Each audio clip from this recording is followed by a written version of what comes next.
showing you guys how to play Coincidence off of Sabrina Carpenter's brand new Short and Sweet album on the guitar. Today I am using my Journey OF422 guitar, which is one of my coolest guitars because it does actually fold in half, so it's great for traveling. So if you are interested in this model or any of their collapsible guitars, I will link them down below.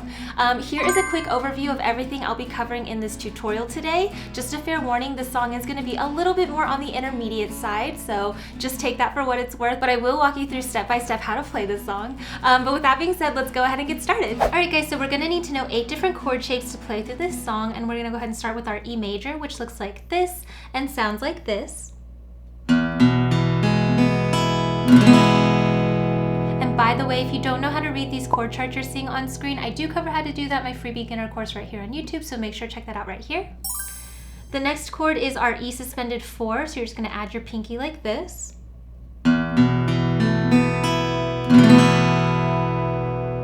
After that, we have our B suspended 4.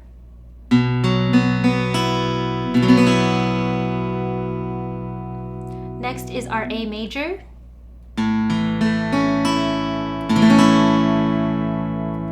Then we have our A minor.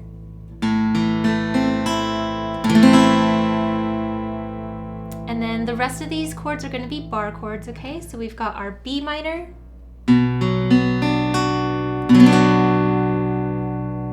We have our G sharp. And then the last chord is our C minor.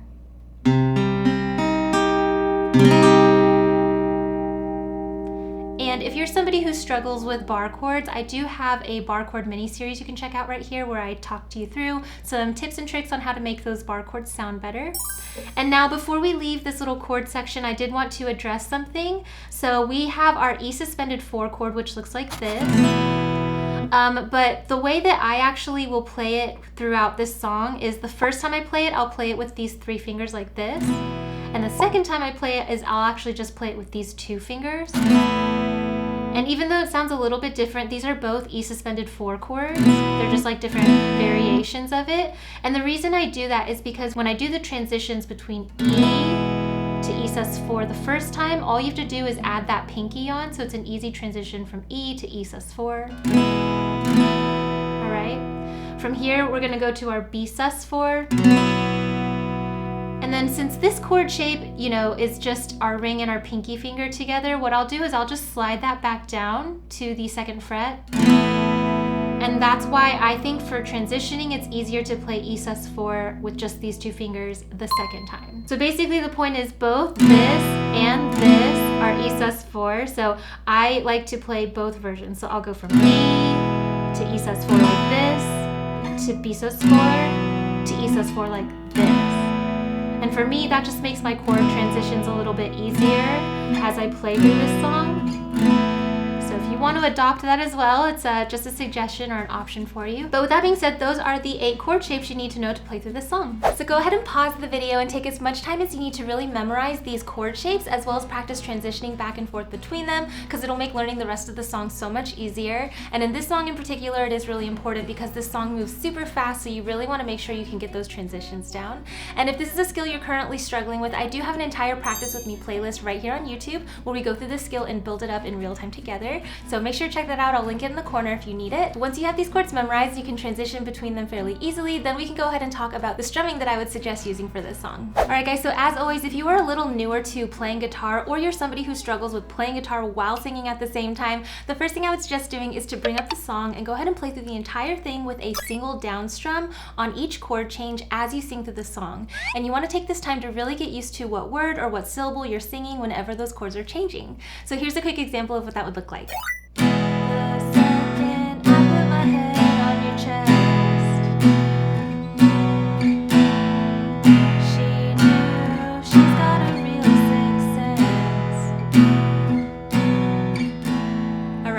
You can already tell just from practicing how quickly we do need to be able to transition these chords. So again, make sure to pause and practice that until you develop that muscle memory for them. But essentially you would want to do this for the entire song and just really make sure you know where those chords are going to be changing. And it's actually something you do right now if you check out my Patreon page. I do have this entire guide available to download and print out, so I'll make sure to leave that link in the description box for you.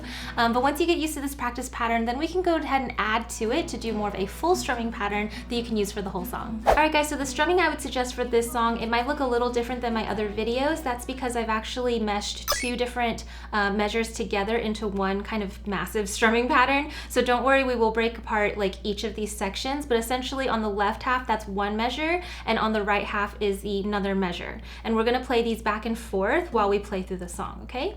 So with that being said, these are gonna both be counted in an eighth note rhythm. So on the left half, we have 1 and 2 and 3 and 4 and 1 and 2 and 3 and 4 and 1 and 2 and 3 and 4 and down, down, up, down, up, down, down, up, down, up. All right? And so this left half is a little more important because we will be using this exclusively for parts of the song like the bridge and things. But for the rest of the song, we are going to add in this second measure as well. So let's go ahead and count that out. We have 1 and 2 and 3 and 4 and 1 and 2 and 3 and 4 and 1 and 2 and 3 and 4 and down, up, down, up, up, down, up, down, up, down, up, up, down, up. All right? So for most of this song, that really iconic like intro part that we kind of hear repeated throughout the song, we do want to combine both of these measures together. So the full strumming pattern for most of this song will sound like this. We have 1 and 2 and 3 and 4 and 1 and 2 and 3 and 4 and 1 and 2 and 3 and 4 and down, down, up, down, up, down, up, down, up, up, down, up. All right? So if this is at all confusing, go ahead and pause and just practice this for a few measures on your own until you kind of get how it is connected together. So now what I'm going to do is I'm going to go ahead and add some dashed lines within these strumming patterns. And what this is going to represent is where we want to change chords. So this is why I said this song can be a little bit more on the intermediate side. If you struggle with rhythm, then you definitely want to take this step by step and pause as much as you need to. But essentially on the left half where the dashed line is, that's where we're going to switch between our first two chords, which is our E and our Esus4. Okay? So on the first two down strums, we're going to do E. Then we're going to finish it out up, down, up on our Esus4. All right? And then for the next measure, we're going to our next two chords. So we have our B suspended 4. We have that 4 down, up, down, and then go back to Esus4, up, up, down, up. All right? So hopefully that breakdown of how these chords are broken up makes sense. So all together we have 1 and 2 and 3 and 4 and 1 and 2 and 3 and 4 and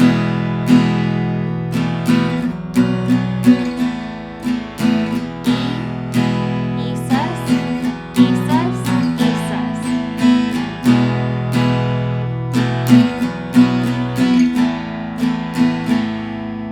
All right, and I am taking you guys through this strumming pattern pretty slowly just so we can really understand how it all comes together. But just realize that this song moves so quickly, so once you understand how it all fits together and where we're changing chords, you're going to want to speed it up. So the next thing I wanted to kind of show you guys that I'll do is between my E chord and my E suspended 4, what I'll actually do is I'll take my pinky and hammer on to that G string. So if you've never heard of a hammer-on, basically what I'm doing is I'm picking the string once, but then without even touching on my right hand, I'm using my pinky to slap on, kind of like hammer on to that note. So you should be able to hear this note just from your left hand only. So if this is something that's new to you, our pinky finger tends to be one of our weaker fingers, so this might take a little bit of practice, and you definitely want to develop a callus as well. So it goes, all right. It's pretty easy to miss, but I do think it sounds a lot closer to the original if you do it that way. So we have hammer on, and then stay on your Esus4.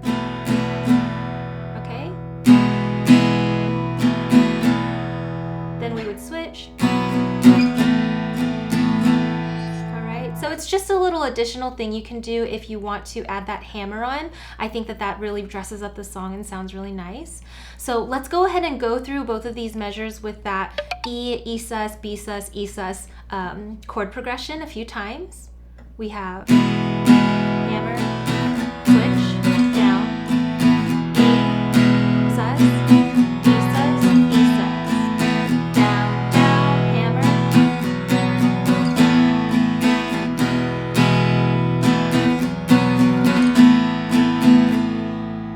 All right. And so basically that is probably, I'd say like 70% of the song is literally just those chords with this strumming pattern. So again, go ahead and pause the video and take as much time as you need to really get this part down. Eventually, once you practice it enough slowly, you should speed it up a little bit. And so more at full tempo, it'll sound like this.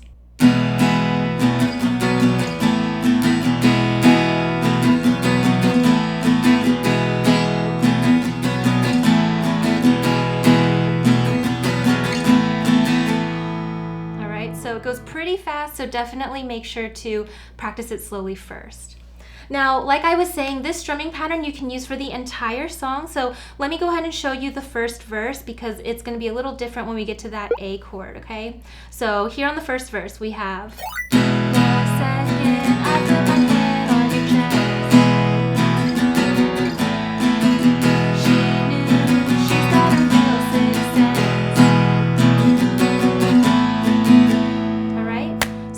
Next line, we're on our A chord, and what I would recommend doing is just playing through both of these measures on your A. So down, down, up, down, up, down, up, down, up, down, up. Now the name comes up once and it comes up twice. Better even being here, she's back in your life. All right, then back to the same progression. Now she's in the same damn city on the same damn night.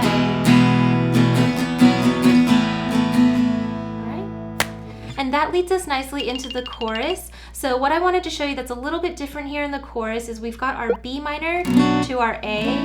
And what I would do for these two chords is just play the left half or the left measure only. So for the B minor, we're gonna have down, down, up, to A, down, down, up, and then again that iconic. So for the chorus, we've got B minor, down, down, up, to A, down, down, up, back to both measures. And then here on What a Coincidence, we're gonna go to our A, and I would just recommend a single strum for each of these chords. And then here, what she does is she'll pause for a second before going back into the E, etc. Chord progression. So what I would do here is you kind of can mute your strings by kind of just gently having your fingers like lay over the strings. So that'll mute the strings. And what I would do is just go, we've got down, up, down, up. So we'd be like, what a coincidence. Pause, down, up, down, up.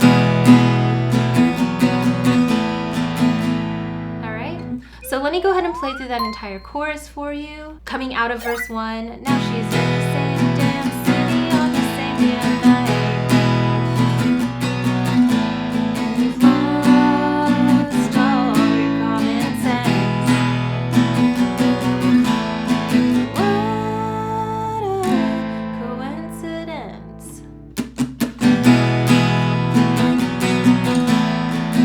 All right, and then you would just keep going from there. And the other place in this song that I would recommend just sticking with the left half of the pattern would be in the bridge. So here in the bridge, we have a little bit of a different chord progression. We've got our E to our G sharp, to our A, to A minor. So for all of these chords, like we did with that one line in the chorus, I would just do the left half of this pattern. So we've got E, down, down, up, to G sharp, down, down, up, to A, down, down, up, to A minor. All right? And basically you can hold just the left pattern for the entire bridge. So together that would sound like this. What a surprise, your phone just died, your car drove inside.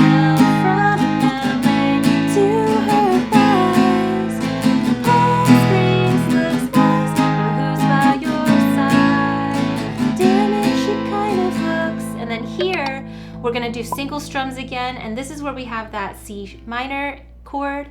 She kinda looks like, slide down a fret, the girl you outgrew. All right, so it's a little walk down there. We've got C minor, B minor, and then A. At least that's what you said. Back to this. All right. And so then it goes back into the chorus, which we've already played through. And yeah, that's basically how you can play the whole song. The song is pretty short, so even though it is a little bit more difficult as far as rhythm and chords, once you get it under your fingers, it should come together pretty quickly after that. So now the last thing I wanted to talk to you guys about is totally optional, but I think it really can like level up your playing if you can add it in, which is a palm mute. So this strumming rhythm is already really quick and has a lot going on, but if you can also on top of that apply a palm mute by taking the side of your hand and just kind of gently resting it on your strings a little while you play, you'll hear that instead of ringing out, it'll dampen the sound of them. And what I've noticed in this song is you kind of go back and forth between like a palm muted strum and then a ringing strum. So whenever Sabrina is singing, you kind of want to palm mute that section. So it's the same strumming rhythm, same chord, same breakdown and everything. We're just adding a palm mute.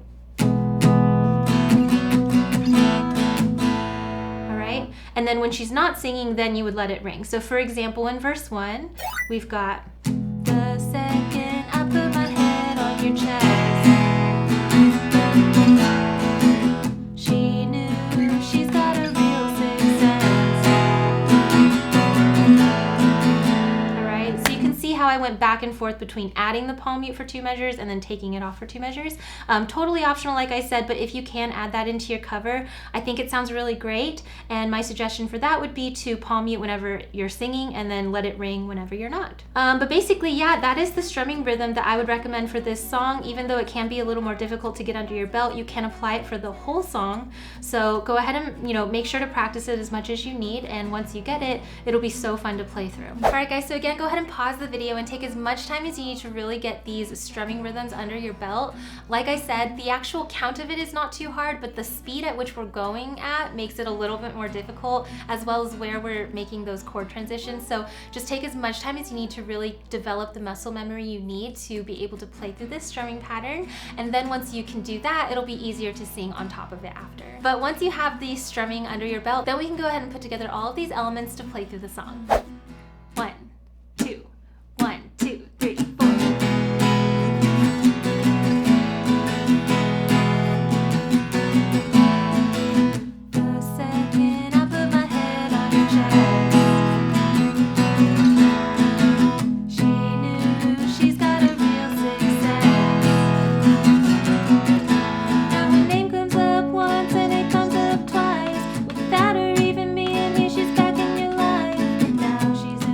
Jamming out to the rest of the song with me? Yeah! Then make sure to check out my Patreon page where you can unlock access to this as well as all my other fast track and play along guitar tutorials.